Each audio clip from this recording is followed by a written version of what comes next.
안녕하세요. 저는 강동 경희대학교 병원 호흡기내과의 최천웅입니다. 우리 호흡기 건강에 여러 가지 악영향을 미치는 물질들이 많지만 가장 문제가 되고 있는 것 중에 하나가 미세먼지입니다. 오늘은 이 미세먼지가 도대체 뭔지 그리고 어떻게 대처해야 되는지에 대해서 간단하게 말씀을 드리도록 하겠습니다. 우리가 미세먼지라고 하면 보통 크기를 갖고 많이 얘기를 하는데요. 크기가 10 마이크로미터 이하의 먼지를 미세먼지라고 얘기를 하고 그 중에서도 더 작아서 2.5 마이크로미터 이하의 먼지를 초미세먼지라고 얘기를 합니다. 근데 이런 미세먼지는 이름 그대로 먼지만 있는 게 아니고요. 주로 석유, 석탄과 같은 화학 연료가 타거나 자동차 매연으로 인해서 배출가스가 나오는데 여기에 있는 나쁜 대기오염 물질과 유해 물질로 섞여 있기 때문에 우리 호흡기 건강에 악영향을 미치는 것입니다. 그래서 옛날에는 먼지 그러면 단순히 모래 입자에서 날리는 것만 생각을 했는데 이게 이제 생활이 산업화가 되고 공장이 많아지고 대기오염이 심해지면서 나쁜 황산염, 질산염, 중구속 등 나쁜 중구속과 유해 물질들이 섞여서 미세먼지를 이루게 됩니다. 10 마이크로미터 그러면 잘 가늠이 안 되신데요. 보시면 보통 머리카락이 50에서 70 마이크로미터 정도 되고요. 10 마이크로미터에서 또 4개로 나누면 2.5 마이크로미터, 굉장히 작은 사이즈죠. 우리가 보통 바닷가에 있는 모래를 90 마이크로미터라고 하니까 그거의 거의 10분의 1보다 더 작은 물질이 미세먼지입니다.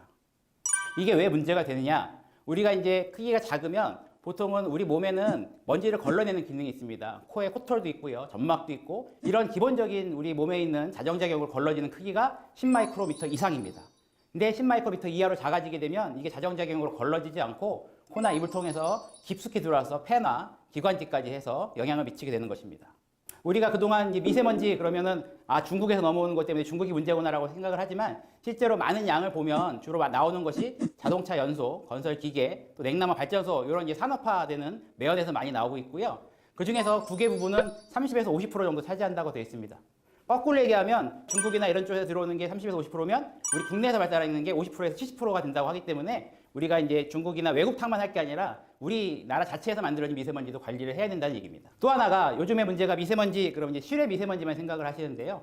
실내 미세먼지도 문제입니다. 주로 실내 미세먼지의 주 원인이 뭐냐면 우리 옛날에 고등어가 미세먼지 주범이라고 고등어 안 먹고 막 이런 적이 있었는데요. 실제로 고등어 자체가 문제가 아니라 저렇게 요리할 때 나오는 연기가 미세먼지가 많이 나옵니다. 특히 굽거나 할 때 나오는 연기에 미세먼지가 많고 또 하나는 요리에서 나오는 연기도 있지만 이제 가스레인지 같은 거에서도 미세먼지가 발생을 해서 주로 주방에 조리할 때 많이 나오고요. 또 하나가 우리가 이제 먼지를 없애려고 청소를 하는데 이런 진공 청소기들도 옛날 거는 밖으로 오히려 미세먼지가 뿜어져 나오는 청소기들이 있어서 가전제품도 또 문제가 됩니다. 그 외에 여러 가지 뭐 밖에서 묻히고 들어온다든지 아니면 미세먼지가 아주 심한 날 환기를 시키면 밖에서 창문으로 넘어오는 이런 것들이 실내 미세먼지의 주범이 되고 있습니다. 근데 미세먼지는 도대체 왜 문제가 되는 걸까요? 아까 잠깐 말씀드렸지만 우리 몸에서 막아낼 수 있는 먼지의 크기는 10 마이크로미터 이상이 돼야 됩니다. 그런데 미세먼지는 이거보다 작기 때문에 우리 몸에 있는 기관지나 코, 점막 이런 데서 걸러지지가 않습니다. 걸러지지 않는 미세먼지가 기관지 내로 들어오게 되면 이게 더 깊은 기관지, 말단 기관지까지 가고 이게 허파로 가서 폐 실질도 문제가 생기고요. 나중에 다시 말씀을 드리겠지만 이게 혈관을 뚫고 들어가서 온몸으로 혈관을 타고 돌아서 문제를 일으키기 때문에 미세먼지에 대한 문제가 대두되고 있는 것입니다. 실제로 이런 미세먼지에 의한 대기 오염으로 조기 사망자라고 그러죠. 통계를 내보면 중국, 인도가 제일 많다고 되어 있지만 한국이 3위로 만만치 않게 많습니다. 이런 미세먼지 때문에 사망자가 늘어나고 있다는 충격적인 내용입니다. 그 미세먼지가 우리 몸에 어떤 영향을 미칠까요? 그림을 한번 보셔도 아시겠지만 온몸에 다 영향을 줄 수 있습니다. 아까 말씀드렸듯이 혈관을 타고 전신을 돌 수 있기 때문에 뇌혈관을 막는다 그러면 뇌졸중이 생길 수가 있고요. 눈에는 혈관도 문제지만 직접 눈 점막에 들어가서 가려움증이나 결막염 같은 걸 일으킬 수가 있고 코로 들어가면 코 자체에도 염증을 일으키지만 깊이 폐 속으로 들어가서 혈액 속으로 들어가서 혈액을 돌아서 전신의 문제를 일으킬 수 있고 실제로 피부로도 흡수가 될 수가 있습니다. 그러면 이제 몸 전체로 들어가지만 피부염이나 무슨 이런 염증 같은 걸 일으킬 수가 있고요. 가장 문제가 되는 게 폐죠. 기관지를 통해서 폐로 들어가서 폐렴이 생기고 또한 기침이나 천식 등을 악화시킬 수가 있습니다. 혈관을 돌다가 뇌혈관을 막으면 뇌졸중이 일어난다고 하는데요. 심장혈관을 막으면 심근경색이나 협심증이 일으킬 수가 있습니다. 또한 아기를 임신하고 있는 임산부의 경우는 태아에 영향을 줄 수가 있습니다. 자궁 속의 태반이나 이쪽으로 산소 공급이 잘 되지 않아서 태아 자체에 성장을 지연한다거나 뇌신경 발달을 제어할 수 있는 효과도 있습니다. 아까 말씀드렸듯이 대부분은 코와 입으로 해서 호흡을 할 때 들어오지만 실제로 미세먼지는 굉장히 작기 때문에 피부에 접촉하는 걸로도 흡수가 될 수 있습니다. 피부에 접촉을 하게 되면 피부 자체에 염증을 일으켜서 피부염도 일으킬 수가 있지만 이게 여드름, 색소, 침착이나 노화, 가려움 등을 유발할 수도 있고 또한 이게 피부로 깊숙이 들어가서 혈관을 타고 도면 혈관을 타고 돈 미세먼지가 전신에 영향을 줄 수가 있습니다. 다시 한번 정리해드리면 눈에는 알레르기 결막염이나 각막염 같은 걸 일으킬 수가 있고요. 코에는 알레르기 비염, 또한 이제 기관지에 염증이 생기니까 기관지염을 일으킬 수가 있고 또 만성 폐해성 폐질환의 천식 환자들은 악화시킬 수가 있습니다. 또한 이게 아주 작은 초미세먼지는 폐 속 깊숙이 들어와서 허파 꽈리에 흡착이 됨으로써 해서 폐포를 손상시키고 폐렴을 일으킬 수가 있습니다.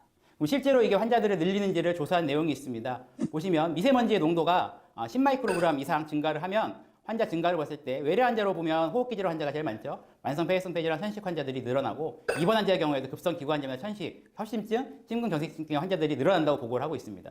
이거는 이제 미세먼지 때문에 병이 악화된다는 걸 보여주는 자료입니다. 또 하나의 문제가 미세먼지가 발암물질이라는 겁니다. WHO에서는 미세먼지를 1급 발암물질로 지정을 했는데요.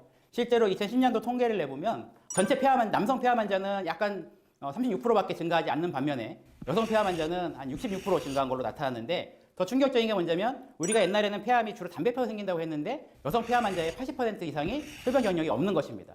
뭐 물론 여러 가지 원인이 있겠지만 그 중에 하나의 원인이 우리나라 같은 경우도 그렇고 전 세계적으로 이 조리를 여자들이 많이 하기 때문에 이런 조리 시에 발생한 미세먼지 때문에 여성 폐암이 증가하지 않나 이렇게 보고 있고요. 또 외국의 덴마크의 연구에서 보면은 초미세먼지 농도가 5마이크로그램 이상 상승할 때마다 폐암 발생의 위험이 18% 증가한다고 돼 있고 또한 10마이크로그램 상승할 때마다 폐암 발생 위험이 22% 증가했다는 보고가 있어서 확실하게 이제 WHO가 1급 발암물질을 지정한 이유가 되고 있습니다. 우리가 이제 미세먼지가 들어와서 혈관을 타고 돈다고 말씀을 드렸죠. 단순히 혈관의 염증만 일으키는 게 아니고 혈전이 생깁니다. 혈관에 요철 같은 게 생기는 거죠. 그래서 혈행을 막게 되기 때문에 우리 몸에는 혈액이 돌고 피가 가야 모든 기관이 활동을 하는데 혈전이 막아서 못 들어가게 되면 뇌혈관을 막으면 뇌졸중, 혈관성 치매도 올 수 있고 심장의 혈관을 막으면 협심증이 올 수가 있고요. 동맥경화증이 올 수 있고 성기로 가는 혈관이 막힌다 그러면 실제로 발기부전 등도 일어날 수가 있다고 되어 있어서 결국은 미세먼지에서 전신의 모든 병을 다 일으킬 수 있다고 보시면 되겠습니다. 임신부에 대한 영향도 만만치 않습니다. 실제 조사를 해보니까 미세먼지 농도가 10마이크로그램 이상 상승할 경우에 기형아 출산율은 한 16%,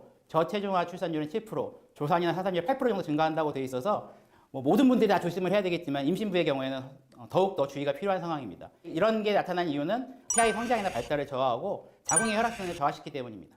우리가 이제 미세먼지가 많은 날 밖에도 못 나가고 또한 이 날씨도 어둡고 음침하고 이래서 우울하다고 생각하시는 분들이 있는데 한 연구 결과에 따르면 실제로 이런 미세먼지가 뇌 지지세포의 염증을 일으켜서 세로토닌 분비를 저하하기 때문에 실제로도 우울증이 발생한다고 되어 있어서 단순히 이제 신체적인 건강뿐만 아니라 정신적인 건강에도 영향을 준다는 것을 알 수가 있습니다. 그럼 미세먼지가 뭐고 미세먼지가 나쁜 건 알겠는데 도대체 어떻게 이거를 해결을 해야 될까요? 대처를 해야 될까요? 일단은 미세먼지가 많은 날을 아셔야 됩니다. 요즘에는 이제 일기예보에서도 미세먼지 주의보에 대한 얘기를 해주고 있고요. 조금 더 자세하게 보시려면 한국환경공단 사이트에 들어가시면 전체적인 미세먼지 농도나 또 내가 살고 있는 지역의 농도를 더 세분하게 볼 수가 있습니다. 요즘 핸드폰에도 앱이 많이 개발되어 있기 때문에 핸드폰에 앱을 까시면 조금 더 관심 있게 관찰하실 수가 있습니다. 그래서 미세먼지가 약간 나쁨일 경우에 생활 수칙을 보면 가급적이면 밖에 외출을 안 하셔야 됩니다. 실외 활동을 자제하셔야 되고 특히나 어린이나 노약자, 호흡기 질환자는 만성 질환자는 더 주의하셔야 되고요. 빨래도 실내에서 건조를 하시고요. 그다음에 물을 좀 많이 마시는 게 좋습니다. 어쩔 수 없이 나가신다 그러면 미세먼지용 마스크를 착용하셔야 되고요. 학교나 유치원도 야외 수업이나 체육 수업 하지 말고 실내에서 수업할 거를 권고하고 있습니다. 아까 마스크 말씀을 드렸는데요. 우리가 마스크가 여러 가지가 있습니다. 사진에서 보시면 캐릭터 마스크부터 뭐 패션 마스크까지 여러 가지가 있는데 아무 마스크나 쓰시면 안 되고 꼭 미세먼지용 마스크를 쓰셔야 됩니다. 미세먼지용 보건용 마스크는 어떻게 확인을 하시냐면요. KF 마크라는 게 있습니다. 한 세 가지 종류가 있습니다. KF80, KF94, KF99 이 세 가지가 있는데 이 수치는 아주 쉽게 생각하시면 KF80은 80%, 94는 94%, 99는 99% 정도 미세먼지를 차단한다고 보시면 되는데요. 그러면 무조건 높은 게 좋다고 생각을 하시겠지만 높은 데로 갈수록 미세먼지는 많이 막아주지만 숨쉬기가 힘듭니다. 그렇기 때문에 일상생활을 하신다 그러면 KF80 정도만 쓰셔도 충분하다고 말씀드릴 수 있습니다. 그 KF 마스크의 원리를 보면 단순히 이런 직물이 촘촘한 게 중요한 게 아니고 그 안에 정전기 필터가 들어있습니다. 그렇기 때문에 미세먼지를 물리적으로도 막아주지만 정전기로 해서 미세먼지를 포집하는 기능이 있어서 미세먼지용 마스크를 빨아 쓰지 말라는 이유가 저겁니다. 이게 빨면 정전기 필터의 기능이 떨어지기 때문에 빨아서 쓰시거나 축축해지면 미세먼지가 정확하게 막을 수가 없고 성능이 떨어지기 때문에 꼭 미세먼지용 마스크는 일회용으로 쓰시고 빨아 쓰시지 않는 게 좋겠습니다. 그럼 아까 말씀드렸듯이 대부분의 원인은 실외 미세먼지지만 실내 미세먼지도 만만치 않다고 말씀드렸잖아요. 실내 미세먼지는 어떻게 해야 될까요? 제일 중요한 것은 환기입니다. 환기. 특히 주방에서 요리하실 때는 꼭 창문을 열어서 환기를 하시고요. 만약에 창문을 못 열 상황이다 그러면 이제 후드 같은 걸 쓰셔서 조리할 때 연기를 최대한 밖으로 배출을 시켜주는 게 좋습니다. 실제로 요리하실 때 후드 잘 안 켜시잖아요. 시끄럽고 그래서. 하지만 꼭 켜셔야 되고요. 또 하나가 이제 공기청정기를 쓰시면 도움을 많이 받으실 수가 있습니다. 공기청정기가 미세먼지용 필터가 요즘 달려 나오는 성능이 좋은 공기청정기들이 많기 때문에 밖에 미세먼지 농도가 높거나 너무 추워서 창문을 못 열 때는 꼭 공기청정기 같은 걸 놓으시고 해서 도움을 받으셔야 되고요. 한 대만 있으면 거기 있는 부분만 청정이 되기 때문에 특히 아이들이 있는 집에서 아이들은 방에도 갔다가 거실도 갔다가 안방도 갔다 하기 때문에 활동이 많다 그러면 방방이 공기청정기를 놓으시는 것을 추천해 드립니다. 또 하나가 이제 저한테 가끔 많이 물어보시는 게 도대체 어떤 음식을 먹으면 좋나요? 이렇게 얘기를 하는데요. 저는 첫 번째로 물을 많이 드시라고 말씀을 드립니다. 물을 많이 먹어야 되는 이유가 우리 몸에는 점막이라는 게 있습니다. 점막이라는 게 실제로 미생물이나 미세먼지를 막아주는 역할을 하고요. 점막 안에는 이게 섬무라고 해서 얇은 털들이 나 있는데 이게 이제 또 잡아놓은 이물질들을 밖으로 배출시켜주는 역할을 합니다. 물을 많이 안 마시면 점막이 마르게 되고요. 점액이 안 나오고 이런 섬모들의 기능이 떨어집니다. 그렇기 때문에 들어오는 미세먼지나 세균, 바이러스 등에 대한 대처 능력이 떨어져서 평소에도 하루에 2리터 이상 충분히 물을 마셔 점막을 촉촉하게 해주셔야 이런 걸 조금 더 대처하실 수가 있고요. 또 하나는 음식 중에서는 이제 항산화 물질이 있는 음식들이 많습니다. 이게 이제 우리 몸에 좋다고 많이 알려진 겁니다. 녹황색 채소, 뿌리 채소, 인삼, 그다음에 견과류 등은 이 자체가 미세먼지 자체를 막아주지 않지만 결국 미세먼지가 우리 몸에서 일으키는 문제의 가장 첫 번째는 염증이기 때문에 이런 거 염증을 좀 줄여주기 위해서 드시면 되는데요. 한 가지 주의하셔야 될 거는 나는 오늘 견과류를 엄청 많이 먹었으니까 괜찮을 거야 라는 생각이 아니고 평소에 드실 때 저런 걸 챙겨 드시라고 말씀을 드리는 겁니다. 자, 오늘 강의 내용을 요약을 해드리겠습니다. 미세먼지는 눈, 피부, 호흡기 등 여러 다양한 경로를 통해서 몸속에 흡수되어 축적이 됩니다. 또한 이렇게 몸에 축적된 미세먼지는 쉽게 배출이 되지 않고요. 이렇게 미세먼지가 쌓이면 여러 가지 질병을 일으켜서 건강에 악영향을 줄 수 있습니다. 실외 미세먼지는 최대한 피하는 게 제일 좋고요. 실내 미세먼지는 환기와 공기청정기 등으로 제거를 하셔야 됩니다. 물론 궁극적으로 미세먼지를 줄이기 위해서는 사회적인 인식공유와 효율적인 정책, 국제의 협력 등 여러 요소의 조화가 필요하지만 이거는 이제 개인이 할 수 있는 게 아니기 때문에 개인이 할 수 있는 건 아까 말씀드린 대로 실내 먼지, 미세먼지 피하고 불가피하게 외출하셔야 된다면 미세먼지 마스크를 잘 쓰시고 실내 먼지, 미세먼지는 정기적인 환기와 공기청정기 등으로 제거해서 최대한 노출을 줄이는 게 현재로서는 미세먼지에 대해 대처하는 가장 좋은 방법이라고 말씀드릴 수 있겠습니다. 오늘 제가 말씀드린 걸 잘 기억하셔서 건강한 삶을 누리시길 바랍니다. 감사합니다.